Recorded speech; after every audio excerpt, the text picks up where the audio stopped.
সুপ্রিয় দর্শক প্রত্যেককে স্বাগত আমন্ত্রণ জানাচ্ছি বাংলা ভিশনের নিয়মিত আয়োজন সংবাদ পর্যালোচনা ও বিশ্লেষণ ধর্মী অনুষ্ঠান ফ্রন্ট পেজ অনুষ্ঠানে। সঙ্গে আছি জিয়াউল হক সবুজ। আলোচনার জন্য আজ স্টুডিওতে আমন্ত্রিত হয়েছেন জনাব এস.এম. হুমায়ুন পাটোয়ারি, সিনিয়র যুগ্ম সাধারণ সম্পাদক, কানাডা বিএনপি। আপনাকে বাংলা ভিশন স্টুডিওতে স্বাগত জানাচ্ছি। আপনাকে ধন্যবাদ এবং আমাদের দর্শক শ্রোতা যারা শুনছেন সবাইকে সালাম এবং শুভেচ্ছা জানাচ্ছি। আমরা আলোচনা শুরু করব, তবে আমাদের এই অনুষ্ঠানটি যেহেতু বিভিন্ন ধরনের সংবাদকে আমরা পর্যালোচনা করে থাকি, আপনাদের জানিয়ে রাখি যে আজকে আসলে গতকাল ছুটি থাকার কারণে বিভিন্ন দৈনিক পত্রপত্রিকা প্রকাশিত হয়নি, তবে বিভিন্ন যে অনলাইনে যেসব সংবাদ রয়েছে সেগুলো আমরা একটু দেখে নিতে চাই। প্রথম আলোর অনলাইনে যে নির্বাচনটি কে ঘিরে একটি শিরোনাম করেছে, তারা বলছে রাত 10টায় শেষ হচ্ছে ডাকসু নির্বাচনের প্রচারণা। ডাকসু নির্বাচনে জয় পরাজয় নির্ধারণ করবে ছাত্রীদের ভোট। তারা আরেকটি শিরোনাম করেছে ছাগল কাণ্ডের মতিউরকে গোপন বৈঠকের সুযোগ দিয়েছে, এই ঘটনায় 11 পুলিশ সদস্য বরখাস্ত।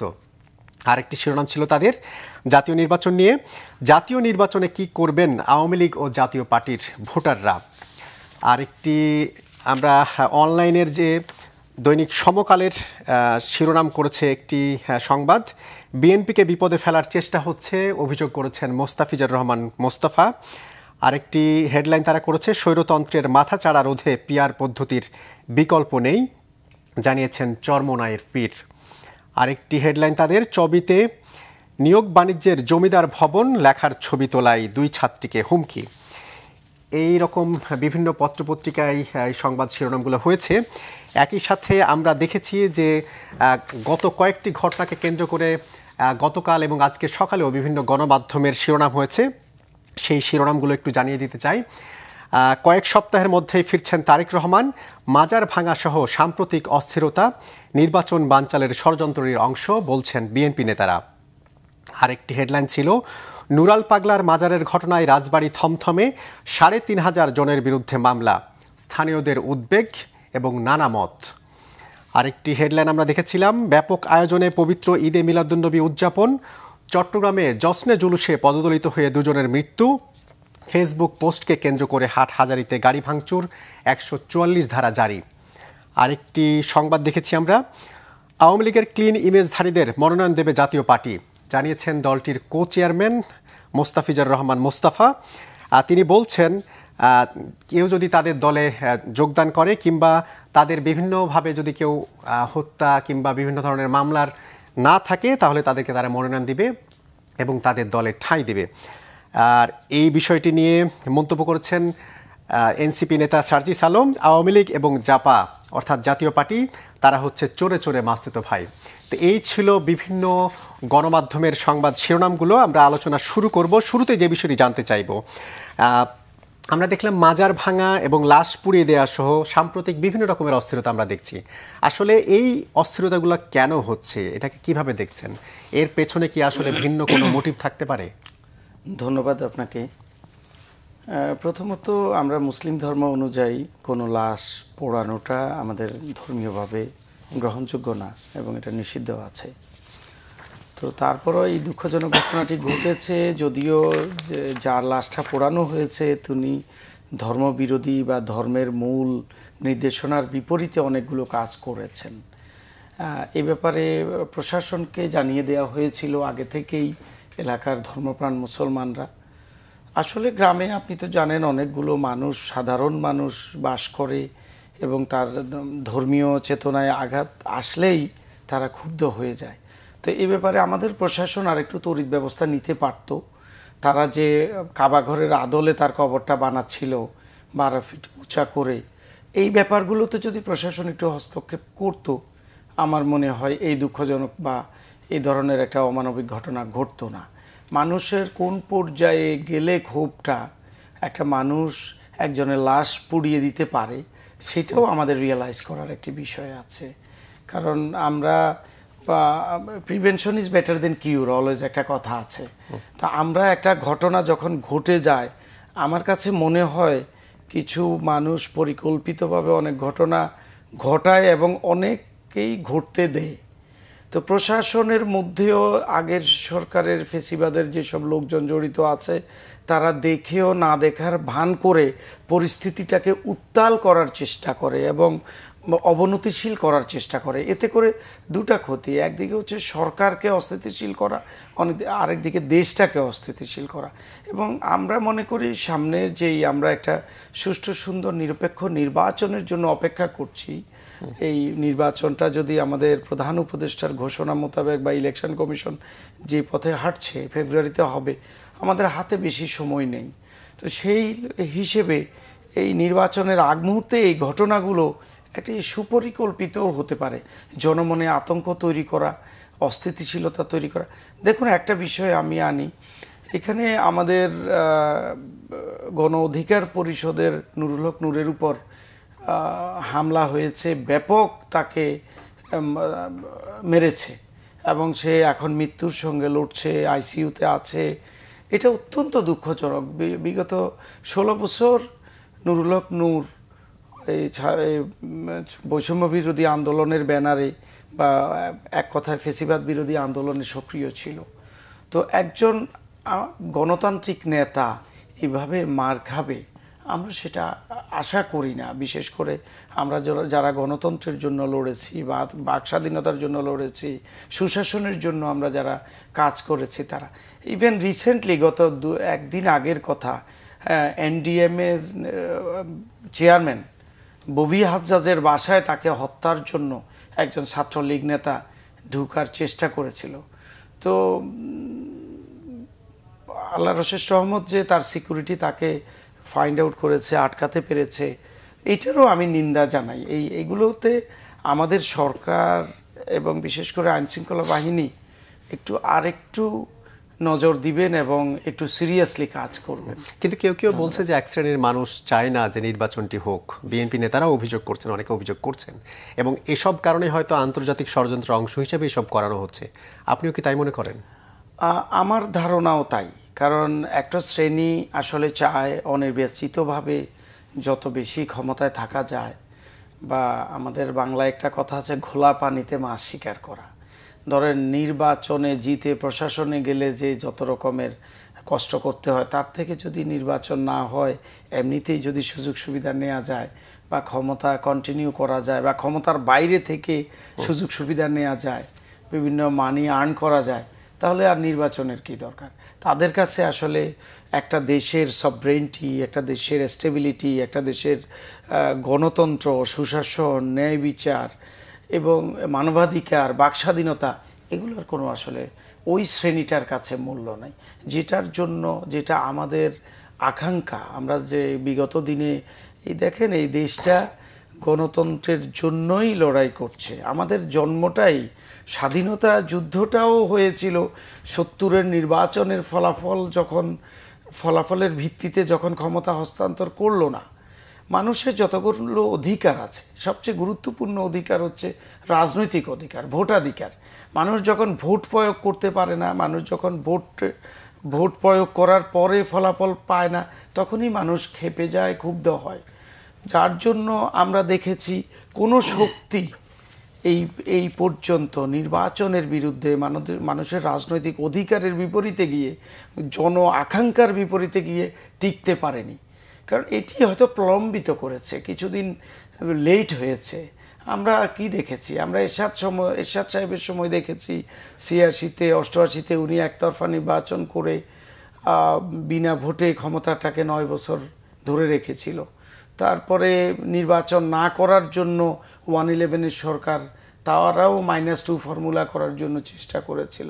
শেখ হাসিনা 16 বছর প্রথম নির্বাচনে, 8-এর নির্বাচনে যে আসছে, সেটাও প্রশ্নবিদ্ধ নির্বাচন এবং আসলে ওটাও একদম ফেয়ার অ্যান্ড ফ্রি, ক্রেডিবল ছিল না। তারপরও জনগণ মেনে নিয়েছে গণতন্ত্রের স্বার্থে, দেশের স্বার্থে, স্টেবিলিটির স্বার্থে। এরপরে 14, 18, 24 এগুলোকে তো আপনি নির্বাচনই বলতে পারেন না। তা আমাদের একটা আশা আকাঙ্ক্ষা ছিল যে এই যে দীর্ঘ 16 বছরের আন্দোলনের পর 24-এর গণ আন্দোলনে 1581 জন ছাত্র জনতার প্রাণদানের বিনিময়ে আমরা যে একটি দ্বিতীয়বার স্বাধীনতা পেয়েছি, আমরা এরপরে চেয়েছি যে একটি সুন্দর অংশগ্রহণমূলক নির্বাচনের মাধ্যমে আমাদের দেশে একটি সরকার প্রতিষ্ঠিত হবে এবং সুশাসন আসবে, আমাদের দেশের সভরেন্টি আসবে।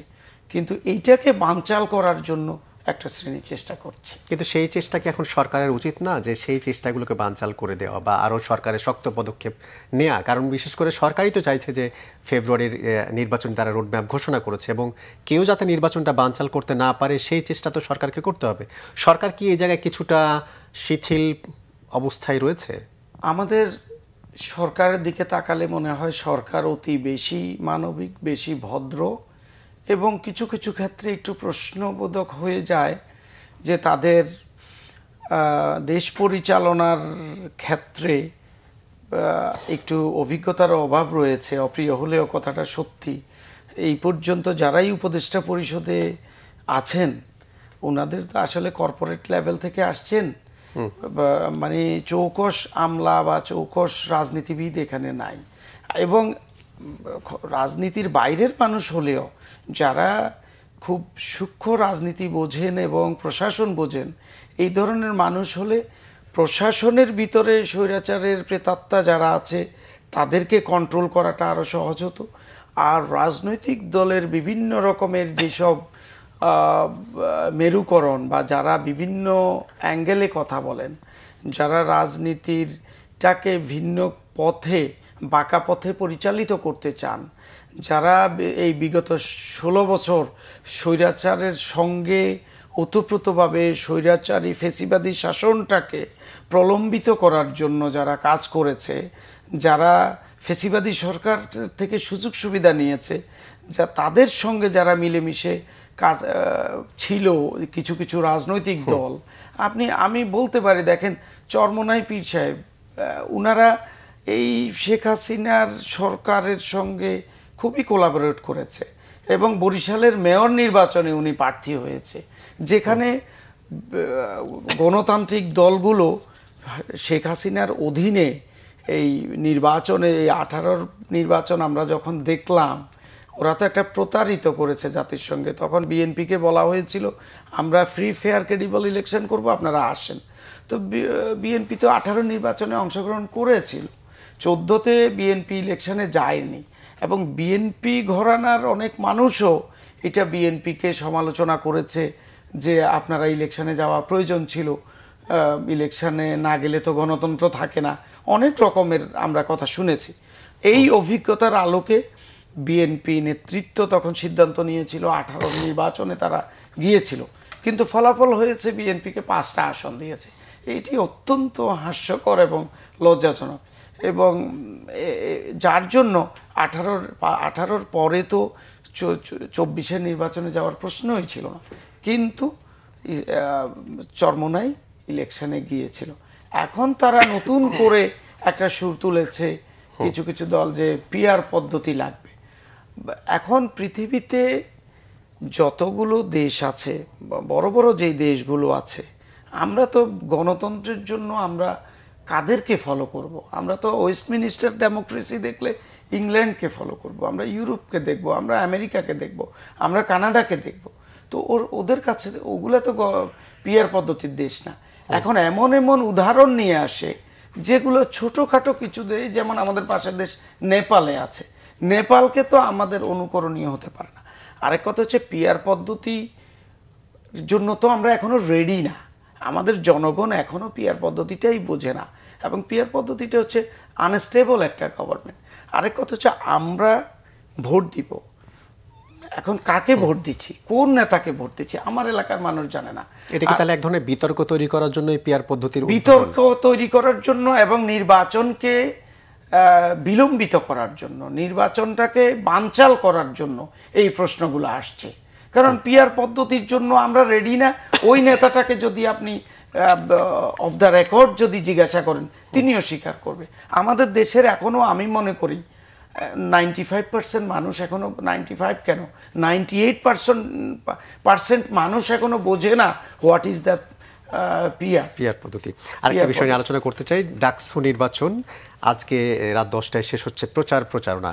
অনেকেই বলছেন যে এখানে আসলে নির্বাচনে কে জিতবে সেটা বলা মুশকিল, কিংবা এক ধরনের হাড্ডাহাড্ডি লড়াইয়ের ইঙ্গিত মিলছে। আজকে একটি খবর দেখলাম, জয় পরাজয় নির্ধারণ করবে ছাত্রীদের ভোট, আর কেউ কেউ বলছে এখানে হয়তো নিষিদ্ধ ছাত্রলীগের প্রভাবও থাকতে পারে। আপনার বিশ্লেষণ জানতে চাই ডাকসু নির্বাচন নিয়ে। প্রাচ্যের অক্সফোর্ড হিসেবে খ্যাত ঢাকা বিশ্ববিদ্যালয়ের ডাকসু নির্বাচন বাংলাদেশের রাজনীতিতে গুরুত্বপূর্ণ, এবং ঢাকা বিশ্ববিদ্যালয় বাংলাদেশের স্বাধীনতা যুদ্ধ এবং যতগুলো গণ আন্দোলন হয়েছে সবগুলো আন্দোলনেই ভূমিকা রেখেছে। সেই দৃষ্টিকোণ থেকে ডাকসু নির্বাচনটা আমাদের কাছে অনেক গুরুত্ব বহন করে এবং জাতি ডাকসু নির্বাচনের দিকে তাকিয়ে আছে। আমার কথা হচ্ছে, জয় পরাজয় যাদেরই হোক, আমরা কি চাই? আমরা যারা সুষ্ঠু চিন্তা করি, আমরা যারা গণতন্ত্রকে রেসপেক্ট করি, আমরা চাই যে ছাত্রছাত্রীরা যেন স্বতঃস্ফূর্তভাবে ভোট দিতে পারে এবং তাদের ভোট প্রয়োগের মাধ্যমে নেতৃত্ব যেই প্যানেলেরই হোক, যেই দলেরই সমর্থিতই হোক, বেসিক্যালি উন্নত বিশ্বে ছাত্র সংগঠনগুলো দলের লেজুর ভিত্তি করে না, সরাসরি কোনো রাজনৈতিক দলের অধীনে থাকে না। তারা তাদের ছাত্রদের অধিকার নিয়ে কাজ করে, ছাত্রদের সুযোগ সুবিধা নিয়ে কাজ করে। কিন্তু আমাদের দেশে বাস্তবতা হচ্ছে তারা বিভিন্ন বড় দলে বিভক্ত এবং রাজনৈতিক মতাদর্শ ধারণ করে এবং সেই লক্ষ্যে কাজ করে। কিন্তু আমরা তো দেখলাম যে এই ডাকসু নির্বাচন নিয়ে বিএনপির কেউ কিংবা ছাত্র দলের কেউ বাইরে থেকেও ভোট চাওয়ার বিষয় ঘটছে। আসলে তারা বাইরে থেকে এটাতে আসলে কাজ করার কারণ কি? ওই যেটা বললাম, আমাদের ডাকসুতে বা বিশ্ববিদ্যালয় বা কলেজগুলোর যে ছাত্র সংগঠনগুলো আছে, এগুলো সরাসরি রাজনৈতিক দলের সঙ্গে সম্পৃক্ত। ধরেন ছাত্রদল বিএনপির সঙ্গে, ছাত্রলীগ আওয়ামী লীগের সঙ্গে, শিবির জামাতের সঙ্গে সম্পৃক্ত। এখন এই জন্যই জামাতের নেতারা ছাত্র শিবিরের পক্ষে কথা বলছে, বিএনপির নেতারা ছাত্রদলের পক্ষে কথা বলছে। এটা একটা স্বাভাবিক ঘটনায় পরিণত হয়েছে। তো আমি আশা করছি এখানে অনেকগুলো বুথ বাড়ানো হয়েছে, 810টা বুথ করেছে, 8টা কেন্দ্র করেছে, এবং নির্বাচন কমিশন থেকে বলা হয়েছে যে একজন ভোটার যদি 10 মিনিটও সময় নেয়, তারপরও যতগুলো ওদের ভোটার আছে সবাই ভোট দিতে পারবে 4টার মধ্যে। এটি সম্ভব। এটা ভালো আশা ব্যঞ্জক কথা। তবে আমি মনে করি এখানে আইনশৃঙ্খলা বাহিনীর একটু আগাম প্রিভেনশন দরকার, তাদের আগাম প্রস্তুতি দরকার, কোনো রকম যেন কোনো অঘটন না ঘটে। আমাদের যদিও এখানে ন্যাশনাল ইলেকশন কমিশন জড়িত না, বাট এখানে ন্যাশনালি অনেক কিছুই যেহেতু ইমেজ নির্ভর করছে, সরকারের পারদর্শিতার ব্যাপারগুলো আছে, আইনশৃঙ্খলা পরিস্থিতির সক্ষমতার একটু বিষয় জড়িত। এখানে আইনশৃঙ্খলা পরিস্থিতি ব্যাকআপে থেকে এই নির্বাচনটাকে সুষ্ঠু সুন্দর করা দরকার। আর জয় পরাজয়ের ব্যাপারে ভূমিকা রাখতে পারে আমি মনে করি মেয়েদের ভোট। এখানে প্রায় 20,000 মেয়েদের ভোট আছে আমি যদি ভুল না করি। আর উপজাতিদের ভোট আছে প্রায় 5,000। মাইনরিটি যারা আছে, হিন্দু, বৌদ্ধ, উপজাতি, খ্রিস্টান সব মিলে 5,000 ভোট আছে আমাদের মাইনরিটি ভোট। তাদের ভোটটা প্রভাব ফেলবে। এখন ব্যাপারটা হচ্ছে যে আপনি গণতন্ত্রের জন্য, দেশের সভরেন্টির জন্য, সুষ্ঠু চিন্তার জন্য আপনি ছাত্র আন্দোলন বলেন আর দেশের গণতন্ত্র বলেন, দেশের সুশাসন বলেন, এটাকে রাইট ট্র্যাকে রাখার জন্য আপনারা যদি আমাদের ছাত্রগুলো, আমাদের অন্যান্য ছাত্র সংগঠনগুলো যদি একটু সুষ্ঠু চিন্তা করে, তাহলে ওরা সঠিক সিদ্ধান্ত নেবে। আর যদি ষড়যন্ত্রমূলকভাবে চিন্তা করে, না ন্যাশনালি একটা মেসেজ পৌঁছাবো যে এখানে বিএনপিকে ঠেকাতে হবে, বিএনপির জনপ্রিয়তা নাই, এইটা করার জন্য যদি আমাদের স্বৈরাচারী ফেসিবাদী সরকারের ছাত্র সংগঠনটা যদি মনে করে যে আমরা না বিএনপিকে এ নিয়ে ওয়ে আটকাতে হবে। আমরা কি দেখেছি, আপনার কাছে জানতে চাইবো যে এই সুষ্ঠু নির্বাচন বলতে যদি ছাত্রদল জিতে যায় সেটা কি সুষ্ঠু নির্বাচন হবে, নাকি যদি অন্য কেউ, যার কথা বলা হচ্ছে, কেউ কেউ বলছে হয়তো ছাত্র শিবিরের প্রার্থীরা হয়তো জরিপে এগিয়ে আছে, তারা যদি জিতে যায় সেটা কি মানে এটা কি ষড়যন্ত্রের পাঠ হয়ে যেতে পারে? আসলে ছাত্র শিবিরের প্রার্থীরা জরিপে যে এগিয়ে আছে, যে জরিপটা হয়েছে সেটাও একটা ষড়যন্ত্রের অংশ। একজন প্রার্থী আছে, একজন যেই অর্গানাইজেশন জরিপটা করেছে ওই অর্গানাইজেশনের একজন নীতি নির্ধারণী ছাত্র এখানে প্রার্থী হয়েছে। সেই জরিপটা আপনি নির্ভুল এবং নিরপেক্ষ আপনি কিভাবে বলবেন? সেটাও পক্ষপাত দুষ্ট। তবে আমি মনে করি যে ছাত্রদল জিতলে বলবো সুষ্ঠু, শিবির জিতলে বলবো সুষ্ঠু না, আমি এই মতাদর্শে বিশ্বাসী না। আমি মনে করি নির্বাচন কতটুকু সুষ্ঠু নিরপেক্ষ হচ্ছে সেটা সকাল থেকে বিকাল পর্যন্ত জাতি দেখবে, আমরা বুঝবো। তবে আমরা মনে করি সুষ্ঠু সুন্দর নির্বাচন হোক এবং নেতৃত্ব বেরিয়ে আসুক। এখানে গণতন্ত্রের স্বার্থে ছাত্রছাত্রীরা ভোট দিবে এবং আমাদের একটু সুদূর প্রসারী চিন্তা করতে হবে, কারণ তাদের চিন্তার উপর আমাদের দেশ রক্ষায় ছাত্ররাই এগিয়ে আসছে, স্বাধীনতা যুদ্ধে এগিয়ে আসছে, 90-এর গণ আন্দোলনে এগিয়ে আসছে, এরপরে 1/11-এর সময় এগিয়ে আসছে, যুগে যুগে সকল আন্দোলনে ছাত্ররা ভূমিকা রেখেছে। এখন আমি মনে করি এই 24-এর গণ আন্দোলন এবং এই যে আগামীতে আমাদের গণতন্ত্র প্রতিষ্ঠা, নির্বাচন, সব কিছুর সঙ্গে এই নির্বাচনটা জড়িত, ডাকসু নির্বাচন। তা আমাদের ছাত্র ভাই বোনেরা এবং আমাদের সন্তানরা যারা আছে তারা অনেক মেধাবী, অনেক জ্ঞানী এবং ঢাকা বিশ্ববিদ্যালয়ে যারা পড়ে তারা, আমি মনে করি, সুচিন্তিত তাদের রায় প্রদান করবে। আমরা আরেকটা বিষয় জানতে চাইবো যে আজকে একটি সংবাদ দেখলাম, বিএনপির স্থায়ী কমিটির সদস্য ডাক্তার এজেএম জাহিদ হোসেন বলছেন কয়েক সপ্তাহের মধ্যে দেশে ফিরতে পারেন তারেক রহমান। একটা বিষয় জানার, নির্বাচন ঘনিয়ে আসছে, নির্বাচনী রোড ম্যাপ ঘোষণা হয়েছে, আসলে কবে নাগাদ দেশে ফিরতে পারেন তারেক রহমান? আপনাদের কাছে আসলে বার্তাটা কি রয়েছে? ধন্যবাদ। আমি রিসেন্টলি লন্ডনে ছিলাম, সেখানে বেশ কিছু এই আশা নিয়ে কথা হয়েছে। আমরা জাতীয়তাবাদী দলের নেতাকর্মী যারা আছি, আমরা তো নেতারা আমরা সব কর্মীরাই চাই আমাদের নেতা আমাদের দেশে আসুক এবং পুরো জাতি উনার অপেক্ষায়, সবাই চায়, একমত হবেন। আপনি যদি 100 জনের উপর সার্ভে করেন বা 1 লক্ষ মানুষের উপর সার্ভে করেন, আমার মনে হয় একজনও পাওয়া যাবে না যে তারেক রহমান না আসুক এটা বলতে, কিংবা দেরিতে আসুক বা দেরিতে আসুক, সেটা কেউ চান না। সবাই চান উনি আসুক এবং উনিও আসবেন। বাংলাদেশের সবচেয়ে বড় গণতান্ত্রিক দলের নেতা এখন তারেক রহমান। তারেক রহমান সাহেব দেশে আসবেন, এটা অনিবার্য এবং নির্ধারিত। তবে উনার একটু গোছানোর ব্যাপার আছে, উনার পরিকল্পনার ব্যাপার আছে এবং নির্বাচন, দল পরিচালনা, দেশের নেতৃত্ব দেয়া, আগামীতে নির্বাচনের মাধ্যমে বাংলাদেশের জনগণ যদি দেশ পরিচালনার দায়িত্ব বিএনপির উপর দেয়, তখন দেশ পরিচালনা করা, রাষ্ট্র পরিচালনা করা, সেটা কি আসলে দেশে থেকে এসে করলে আরেকটু পরিপক্ক কিংবা আরো বেশি সুযোগ প্রসারী হতে পারতো না? সেটা হতো। ব্যাপারটা হচ্ছে এখানে নিরাপত্তার প্রশ্ন জড়িত। এখানে আপনি জানেন একজন শীর্ষ সন্ত্রাসী ধরা পড়েছে, তার বক্তব্য থেকে উঠে এসেছে এবং অনেকগুলো স্নাইপার গান এবং অনেক অস্ত্র এখনো মানুষের হাতে হাতে আছে এবং ফেসিবাদী সরকার তাদের ছাত্রলীগের নেতা থেকে শুরু করে এবং অনেকগুলো নেতাকে তারা মানে নিয়ম নীতির তোয়াক্কা না করে অস্ত্রের লাইসেন্স দিয়েছে। দেশের ল অ্যান্ড অর্ডার সিচুয়েশনটা ভালো না এবং আমাদের আইনশৃঙ্খলা পরিস্থিতির মনোবল ভেঙে গেছে। তারা বিগত 16 বছর স্বৈরাচারী সরকারের এমন লেজুর ভিত্তি করেছে, এমন তাদেরকে ক্ষমতায় টিকিয়ে রাখার জন্য কাজ করেছে, তারা মোরালি গিলটি ফিল করছে, যার জন্য তারা কোনো কিছু দায়িত্ব পালনের জন্য, কাজ করার জন্য এখন তারা নিজেরাই বলতেছে আমরা ভয় পাচ্ছি। যেই পুলিশ বাহিনী দেখেন 16 বছর সকল জাতিকে দাবিয়ে রেখেছে, এই যে লক্ষ লক্ষ মানুষের মহাসমাবেশ আধা ঘন্টার মধ্যে ভণ্ডুল করে দিয়েছে, তারা এখন 5-10 জন মানুষের একটা প্রোগ্রাম ওরা ঠিক করতে পারে না, ওরা দমাতে পারে না।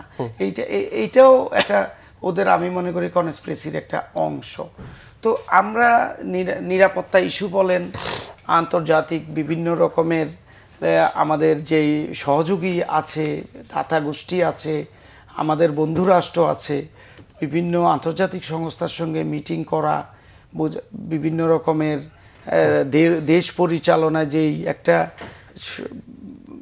কর্মপন্থা নির্ধারণ করা, সেগুলো ওখানে উনি দীর্ঘ 18 বছর আছেন, যে সুন্দরভাবে করতে পারছেন, একটু সুচিন্তিতভাবে ডিসিপ্লিনের মধ্যে। দেশে আসলে তো সেই ডিসিপ্লিনটা থাকবে। আমি লাস্ট এক মিনিট আপনার কাছে জানতে চাইবো যে আপনি যেহেতু কানাডায় দীর্ঘদিন ধরে রয়েছেন, আমরা কানাডায় বেগম পাড়ার কথা শুনেছি, যেখানে সাবেক সরকারের মন্ত্রী, এমপি, আমলা অনেকেই সম্পদ বা বিত্ত বিভব গড়ে তুলেছেন। এখন বেগম পাড়ার অবস্থান কি? এখনো কি সেখানে বিনিয়োগ কিংবা বিত্ত বিভব গড়ে তুলছে কেউ কেউ? আসলে কানাডাতে যে বেগম পাড়া হয়েছে, এটা একটা সিম্বলিক। এই বেগম পাড়ার বিষয়টা এবং বেগম পাড়া বিরোধী আন্দোলনটার সঙ্গে আমি যুক্ত ছিলাম। এই লুটেরাদের বিরুদ্ধে, ব্যাংক লুটের বিরুদ্ধে এবং এই টাকা পাচারের বিরুদ্ধে আমরা সেখানে আওয়াজ তুলেছি এবং আমরা মানববন্ধন করেছিলাম। তো এই আসলে সারা পৃথিবীতে ভালো দেশগুলোতে, কানাডা, আমেরিকা, অস্ট্রেলিয়া, দুবাই, কাতার, মালয়েশিয়া, সব জায়গায় আসলে ফেসিবাদের দোসর যারা ছিলেন, যারা টাকা পাচার করেছেন, ইভেন সিঙ্গাপুরে তা অনেক টাকা বাংলাদেশ থেকে যারা সরিয়েছে, এসালম গ্রুপ যে 20 বিলিয়ন তারা শুধু নিজেরা নিয়েছে এই যে তাদের 6টা ব্যাংকের মাধ্যমে, তো এগুলো তো শুধু বেগম পাড়াতে যায় নাই, সব দেশে গিয়েছে। ওটা একটা সিম্বলিক বিষয়। অনেকে মনে করে এই টাকা পাচার মানেই হলো শুধু কানাডাতে গিয়েছে, আসলে তা না।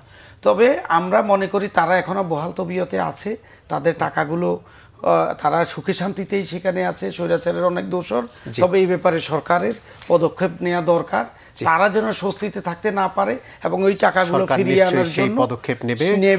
আমি আশা করছি। ধন্যবাদ জনাব SM হুমায়ুন পাটোয়ারী আজকে সময় দেওয়ার জন্য।